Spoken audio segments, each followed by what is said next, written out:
In this video, we were talking about dosing, grooming, tamping, extracting, and of course setting the grind correctly. So understanding all those variables that make and break the espresso shot. The freshness of the coffee, temperature, the grind size, and then what you've done. So the amount of coffee you've put into the basket and the amount of pressure you've applied. Yeah? So those things you need to look at every time. Cool. So I have not calibrated, meaning I haven't checked anything. I have no idea if this is set correctly or not, but that's the aim. We're going to play with it to really see the differences. What does it do when I'm changing the size of the grind? What's the outcome flavor-wise as well? Yeah? Any questions so far? Nope. No. Cool. Alrighty. So, unlock your portafilter. If there's anything in there, just give it a wipe, but it's clean, it hasn't been used yet. We start the grinding mechanism, pressing the button. And I'm just using this with this particular grinder because it's only partially filled and it tends to flick the grind out on the left-hand side, so I'm losing most of it. So for waste control, basically. So that's the only reason.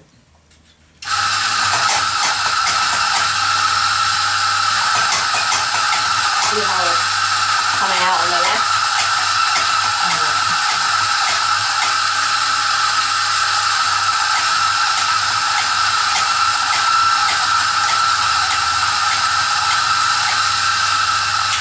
Cool.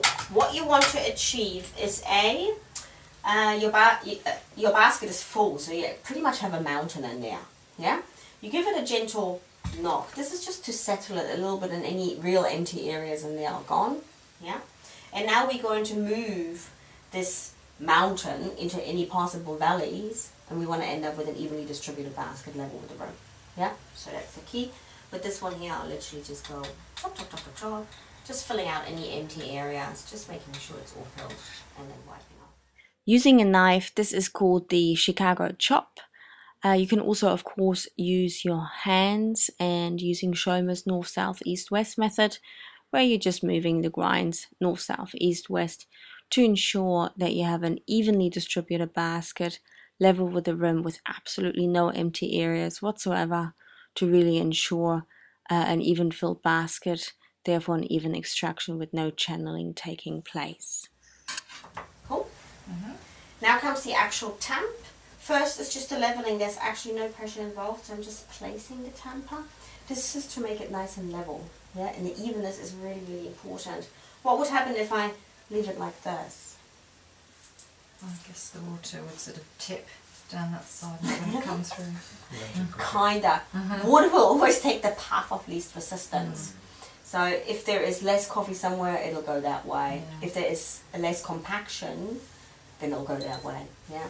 And then you have uneven flavors, not so good. So evenness is really important. So we're trying to make this as level as we possibly can. Feeding the sides of the tamper to the portafilter rim to ensure that everything is level and even. If not, level it out before you apply any pressure. Lift it off.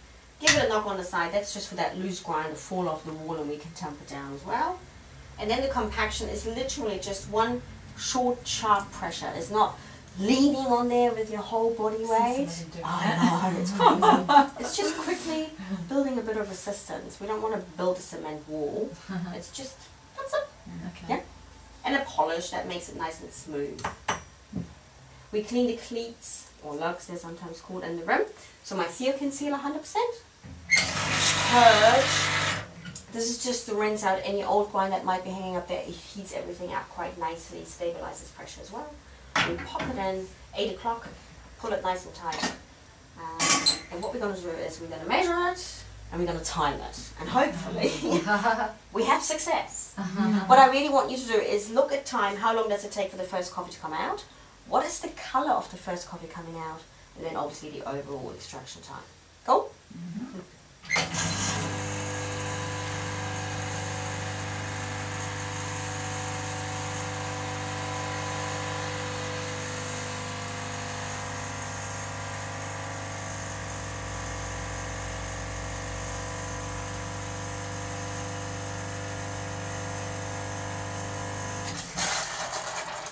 So 25 to 30 ml inclusive crema, it'll settle. It's just coming up and it'll sink back down, sorry. 20 seconds. How long did it take for the very first coffee to come out? 9 seconds. Yeah, 8, just turning sort of almost to 9. And what was the colour? Quite light. So it was creamy honey like? That's Yes. good. That's good. If it was dark, I was hoping for that actually, really dark coloured, that indicates old. And which is a common case obviously in the morning. If you haven't cleaned out everything in the chute, then you have old grind sitting there that's been sitting there overnight, and it will affect the extraction of it and the flavour for sure. 20 seconds, is that good? yeah, should be 25. 23. 23, I'm quite happy yeah. with 23. That's usually when all the components are coming in Yeah. together. So it will be unfortunately still a little bit on the acidic or sour side. Yeah, so it seems as if it's sour when you drink it. It's the acidity is overpowering. The others aren't quite there yet. Yeah, and I would like you to try. We have the right volume. Yes. And can you see there's the tiniest of pale dots there? That is why I stopped. That's what I was looking for. Did you see me sort of staring at the the crema? It indicates when you see paleness coming through, and you can see it in the stream, it sort of starts to become golden and then almost transparent. If you see it marking itself as a paler dot on the crema, it means all the flavors and components are in your cup. Stop now. The only thing you realistically would add now is just a thin bit of water. So you weren't measuring on the cup, Just you the were just tiniest looking. dot there. There Oh, wasn't, just wasn't like about a- the measure that was in that cup that you turned it off? No, that It was my real just- indicator. Oh, okay. Yeah. Yeah, I thought you were Can measuring. you see there? Pale dot. Yeah. Yeah. Because how much would that be in there? Same, it's just the cup is a different shape, totally different shape. See, this is really thick tempered I glass. was going to ask, is there any Yeah. No, sorry. I didn't totally muck it up. It's just a really different shape. Cool. Yeah. I'd like you to try, give it a try when you do slurp it over your tongue, because your tongue is your main detector of things. Yeah, it's hot, careful. Yeah. Sour? Yeah. Do you want to try? Or? Yes. Oh, Has anyone had that in a cafe before? Well, I don't really have a Pleasant. sugar Pleasant. rush. No, not pleasant, so yeah. Cool.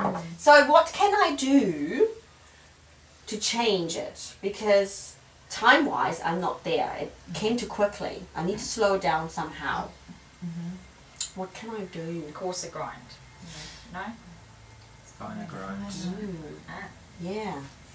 It's got to do with absorption area. Yeah. So we're going to create more absorption area to slow it down. A lot of people find it difficult to remember, and I'm totally happy. What I often say is, if you're imagining a tank, let's say a tank, you put some stones in there, you pour water on it, you'll see that the water finds its path to the bottom quite quickly.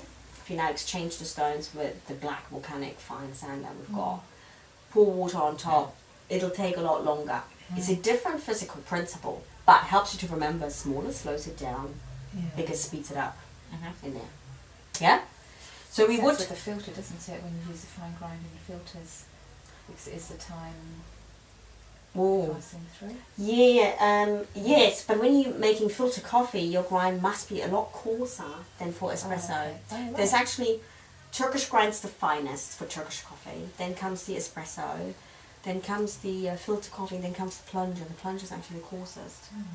So depending That's on... Turkish coffee, that's amazing. You drank that? That's strong. I know.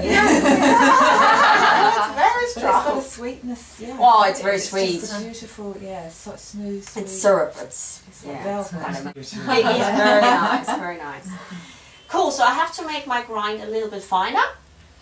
And on most grinders, they're either incremental, meaning they have incremental settings, or they're stepless. And this is something you want to look out for when you're purchasing a grinder. Because stepless is much, much better, meaning you could make the tiniest adjustment if necessary. Yeah. While it's incremental, sometimes it's just too much or too little, and you just can't get there, and it's really annoying. And this is a commercial grade grinder, so here, one increment equals 10 seconds of change. So obviously I'm not going to change that much. Yeah. So it would give me or take away 10 seconds of my extraction time, which is quite substantial. Yeah. And that's general for all commercial grinders. So I'm just making it the tiniest of adjustments on this one. Yeah? Cool. So I'll just go. See, no, it's way too much. Cool. I know, you're like, whenever you make adjustments, you need to take into consideration that in between the burrs and in the chute here, there's still the old grind. So change is not immediate unless you empty it all out. Yeah, I'm going to empty it out just so we can see. And we'll do it again. Let's see what we get. We're looking at times, colors, etc.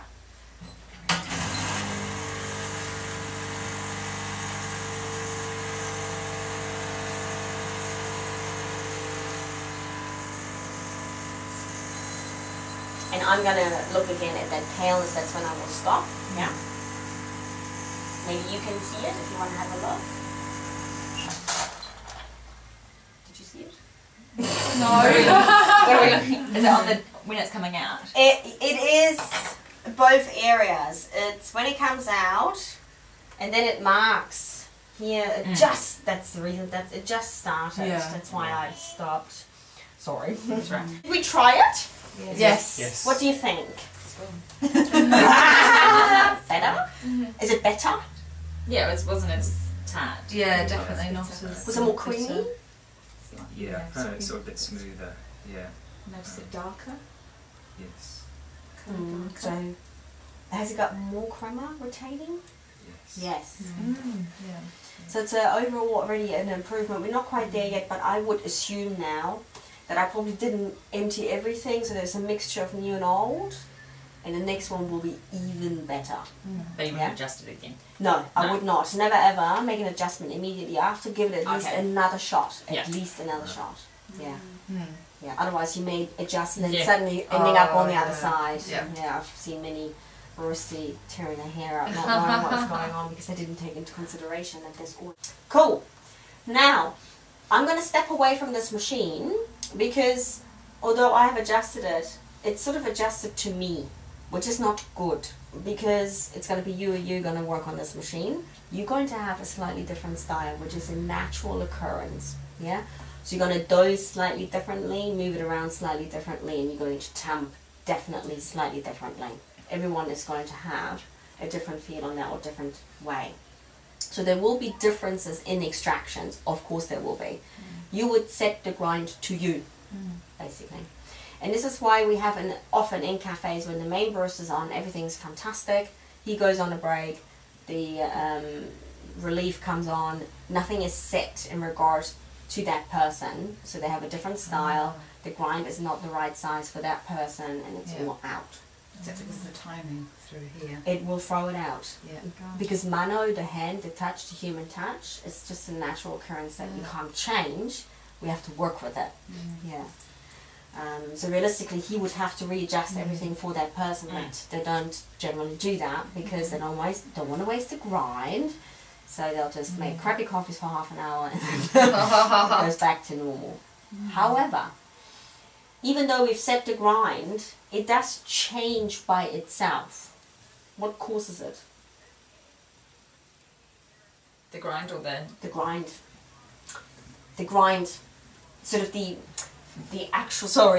absorption rate alters due to a phenomena. The grind itself doesn't actually change, Yeah. but the absorption rate's changed. Does anyone know? Heat? Not heat. Would like humidity affect it? Yes, Yeah. moisture. And Auckland, obviously, we've got very humid days. Sometimes we have sudden downpours. And the moisture in the air, the coffee will absorb that. And then the absorption rate is totally altered. The grind suddenly acts a bit like a chamois. You know those cloths that when they damp, they absorb the most? They act a bit like this. So suddenly everything's slowing down. And it goes drip, drip, drip. We have to counteract this phenomena by making the grind a bit coarser. And once it's all normal again, we go back and make it finer again. Gosh. So it's just a little going back and forth, back and forth, back and forth. So generally speaking, in a cafe, throughout the day, the barista will probably adjust 2 to 3 times a day, just because the atmosphere is changing. Unless you're in a very Air-conditioned. environment, very controlled environment, then obviously that doesn't come into the game, which is great. But the majority of places, wide open spaces, you know, so they export it. Cool? Are we sort of ready? Cool? Yeah? Does that one adjust the grinding? It can adjust, all of them can adjust the size of grind, absolutely. It's just a little bit different here. It's not been set, so yes, we probably have to make adjustments, but that's How do you why know where we're to here. start from though? Always do a test shot. So the first thing is you just do, Okay, it's just, it's basically trial and error. Yeah, but you need to do the same. The key is that you do the same. So the same amount of coffee, the same way of moving it around, the same tamping pressure. If you alter that, well then we